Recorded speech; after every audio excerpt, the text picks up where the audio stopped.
విశాఖ రుషికొండ భవనాలపై ఏపీలో రాజకీయ రగడ రోజు రోజుకు ముదురుతోంది. రుషికొండ భవనాలపై అధికార టీడీపీ ప్రతిపక్ష వైసీపీ నేతల మధ్య డైలాగ్ వార్ నెలకొంది.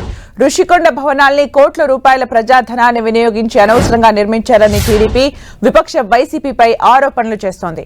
రాజ్ భవనాలు ఇంద్రభవనాల్ని తలదన్నే రీతిలో జగన్ రాజదర్పానికి పోయి వందల కోట్లు వెచ్చించి ఎందుకు పనికిరాని విలాసవంతమైన భవనాల్ని నిర్మించారని మండిపడుతోంది.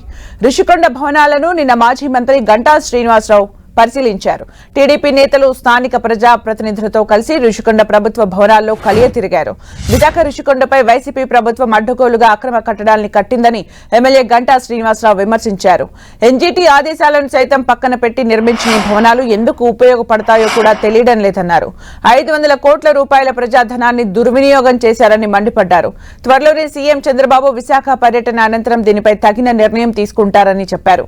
గంటా శ్రీనివాసరావు విమర్శలపై వైసీపీ స్పందించింది. రుషికొండలో ఉన్నవి ప్రభుత్వ భవనాలే అని స్పష్టం చేసింది. రుషికొండ రిసార్ట్స్ భవనాల్లోకి వెళ్లి ఫోటోలు తీసి పైత్యం ప్రదర్శించడం వల్ల టీడీపీకి మానసిక తృప్తి కలుగుతుందేమో కానీ విశాఖపట్నం ప్రజలకు మేలు జరగదని టీడీపీ నేతల్ని ఉద్దేశించి వైసీపీ ట్విట్టర్లో విమర్శించింది.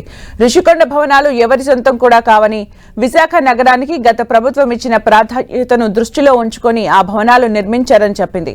వాటిని ఎలా వినియోగించుకోవాలన్నది అధికారంలో ఉన్న ప్రభుత్వం ఇష్టమని పేర్కొంది.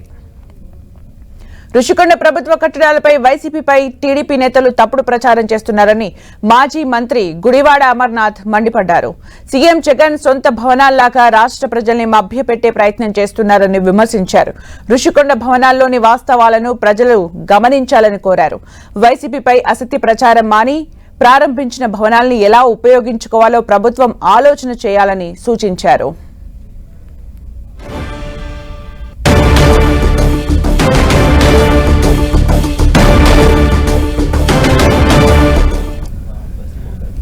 విశాఖ రుషికొండ భవనాలపై ఏపీలో టీడీపీ ప్రతిపక్ష వైసీపీ నేతల మధ్య డైలాగ్ వార్ నెలకొంది. రుషికొండ భవనాలను కోట్ల రూపాయల ప్రజాధనాన్ని వినియోగించి అనవసరంగా నిర్మించారని టీడీపీ ఎమ్మెల్యే గంటా శ్రీనివాసరావు ఆరోపించారు. రాజ్ భవనాలు ఇంద్రభవనాల్ని తలదన్నే రీతిలో జగన్ రాజదర్పానికి పోయి వందల కోట్లు వెచ్చించి ఎందుకు పనికిరాని విలాసవంతమైన భవనాలను నిర్మించారని మండిపడ్డారు. గంటా శ్రీనివాసరావు విమర్శలపై మాజీ మంత్రి గుడివాడ అమర్నాథ్ కౌంటర్ ఇచ్చారు. రుషికొండ ప్రభుత్వ కట్టడాలపై వైసీపీపై టీడీపీ నేతలు తప్పుడు ప్రచారం చేస్తున్నారని మండిపడ్డారు. సీఎం జగన్ సొంత భవనాల్లాగా రాష్ట్ర ప్రజల్ని మభ్యపెట్టే ప్రయత్నం చేస్తున్నారని విమర్శించారు.